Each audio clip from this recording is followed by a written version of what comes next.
Bonjour à tous, c'est Adèle pour la chaîne JoliDP. Je vous retrouve aujourd'hui avec cette très jolie toile que j'avais reçue de chez DIYDigitalArt.de il y a quelques temps déjà. J'avais vraiment craqué sur cette toile. Je l'avais vue dans des vidéos. Des filles l'avaient reçue en partenariat il y a de ça plus d'un an. Et ouais, même un an et demi, c'était au tout début de la mode des chaînes, etc. C'est une toile qui existe depuis très très longtemps. Et je vous avoue que en regardant leurs anciennes vidéos, j'avais totalement craqué dessus. Et j'ai mis un assez long moment à réussir à retrouver un vendeur qui la propose encore à son catalogue. Et parce que j'avais totalement craqué dessus, j'avais vraiment envie de la réaliser. J'aimais le format, je la trouvais très originale. J'aimais bien le motif, c'est un petit peu vieillot, donc je sais que ça ne plaira pas à tout le monde, ça je peux tout à fait le concevoir, mais voilà, j'ai cherché, je l'ai trouvé chez eux, je l'avais prise chez eux et du coup je l'ai réalisée. Alors c'est vrai que ça fait un petit moment puisque je l'avais reçue au mois de mai, mais ça y est, elle est faite. Il ne me reste plus qu'à la vernicoller et à la couper tout le tour pour pouvoir la fixer là où je souhaite la mettre. Honnêtement, je pense que je vais la mettre au-dessus d'un encadrement de porte, ça fera comme une petite ciel de porte, je pense que ça va être très joli. Alors avant de vous parler de cette toile plus en détail, je vous laisse avec quelques images de sa réalisation. A tout de suite.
Et voilà, j'espère que ces petites images vous plairont. Donc cette jolie toile, donc elle est très longue, je ne sais plus combien elle mesure, elle est très très longue. Donc je ne vais pas pouvoir vous la mettre en entier dans la caméra. Elle commence ici et elle va jusque là. Donc je vous centre sur le bouquet de fleurs du milieu puisque c'est ce sont les fleurs les plus précises, on va dire. Les autres sont moins de face, elles sont plus sur le côté. Alors cette toile, c'est une toile partielle, mais une toile partielle en strass. Alors à ma connaissance, il n'y en a pas beaucoup d'étoiles comme ceci. Je ne sais même pas s'il y en a d'autres que celle-là.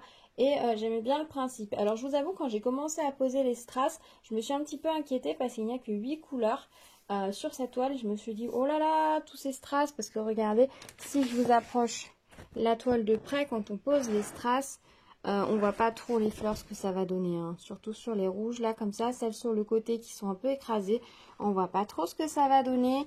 Là ça va un petit peu mieux au milieu parce qu'elles sont de face, mais dès qu'on passe sur celles qui sont un peu posées, écrasées sur le côté, on se demande ce que ça va donner. Mais pourtant vous remarquez, dès que j'éloigne ma toile, là on voit bien où est la rose. Ici pareil, et sur les premières que je vous ai montrées, pareil, on voit bien les cœurs. Bon, celles-ci sont peut-être un petit peu moins précises, mais quand on les voit de loin, on voit très bien, on devine très bien le tour des pétales. Là, on voit très bien les pétales aussi qui sont repliés, pareil. Donc, c'est vrai que quand on la commence, on se pose un petit peu des questions. Moi, je suis partie de ce côté-là, ici, et j'ai avancé fleur par fleur jusqu'à l'autre côté, en essayant d'alterner un petit peu le rouge et les roses clairs, on va dire, saumon. Je vous avoue que ces trois-là, ça a été une petite épreuve parce qu'il y a beaucoup de rouge. Que le rouge n'est pas une couleur que j'apprécie particulièrement, mais ça s'est très très bien passé et je trouve qu'elle rentre très très bien. Ce qui rentre très très bien aussi dedans, c'est qu'on a quelques petites touches, hop, je vais vous mettre la netteté, de diamants beaucoup plus clairs en fait. Alors ils sont pas gris, ils sont violets et un peu prunes très clairs qui sont dedans et du coup c'est ce qui donne le relief et ça marche très bien. Honnêtement cette toile était très agréable à faire, la colle collait très bien. Les diamants, ce sont des strass, c'est pas les plus beaux strass que j'ai vus. J'ai retiré pas mal de déchets, dans le sens où j'avais pas mal de diamants qui étaient troués sous le dessous. Vous voyez, ces strass où il manque soit un petit peu d'argenté, soit il y a un trou sous l'argenté dessous. Donc c'est vrai que j'en ai enlevé pas mal. Après, je dis que j'en ai enlevé pas mal parce qu'en même temps, vu que la toile est très grande, et bien forcément j'ai eu beaucoup de strass à manipuler, donc forcément la quantité est exponentielle. Hein. Plus la toile est grande, plus vous allez retirer de diamants. Mais sinon, en dehors de ça, à part le fait que oui, j'avais quand même pas mal de diamants avec des petits trous, et j'ai rien à redire. Les strass c'était très beau, de belle qualité. Regardez, si on regarde ici, hop, ça brille très très bien.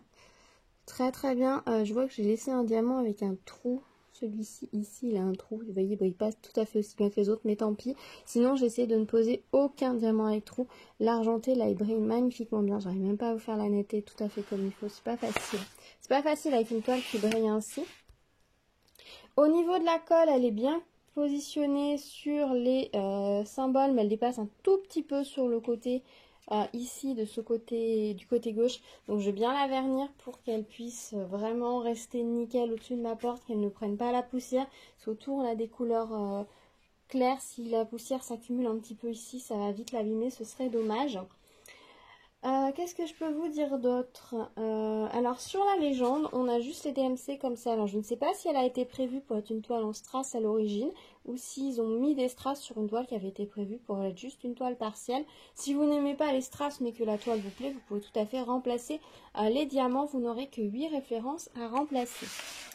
Je vous montre ce qu'il me reste en quantité de diamants. Alors là, par contre, ils ont été ultra généreux. Vous allez voir, il me reste beaucoup de diamants. J'ai été assez bluffée. Alors pour le coup, j'ai mis les DMC dans les sachets aussi.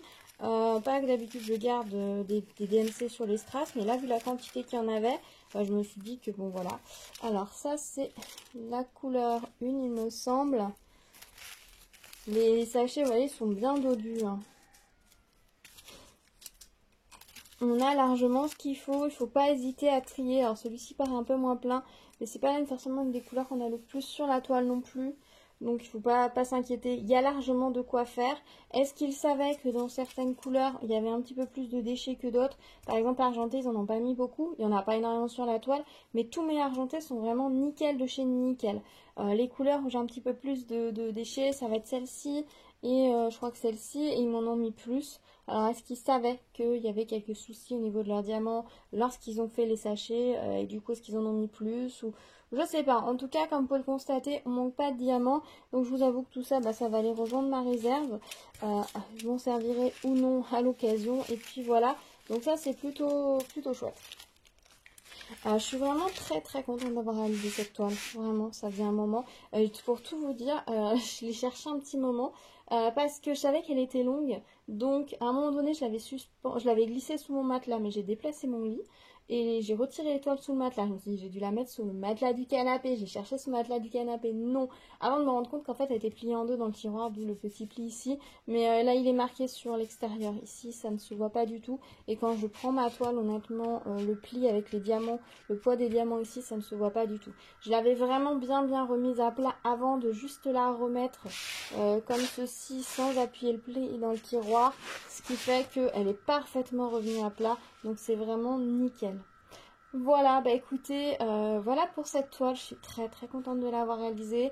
Je sais qu'elle n'est pas dans les goûts de tout le monde, mais moi je trouve qu'elle est vraiment très bien faite. Je trouve que les détails des fleurs sont vraiment magnifiques, imprimés comme ça. Et plus on la regarde de loin, plus les fleurs sont jolies. Vous n'allez pas très bien, la lumière ne leur rend pas justice là, comment ça arrive dessus. Mais cette toile est vraiment très jolie, regardez de loin. Donc je suis très contente de la faire et c'est pour ça que je vais la mettre au-dessus d'une porte, comme ça on ne sera pas amené à la voir de trop près. Et la taille se prête particulièrement bien à ceci. Je vais vous dire quand même quelle taille elle mesure une fois diamantée. Hop.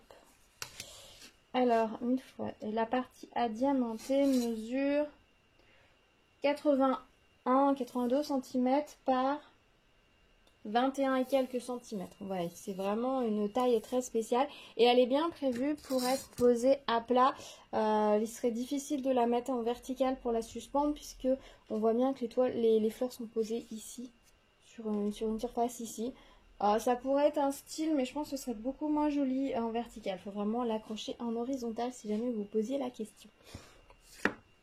Voilà, je pense que je vous ai tout dit sur cette toile. Si vous avez des questions, n'hésitez pas à me les poser dans les commentaires.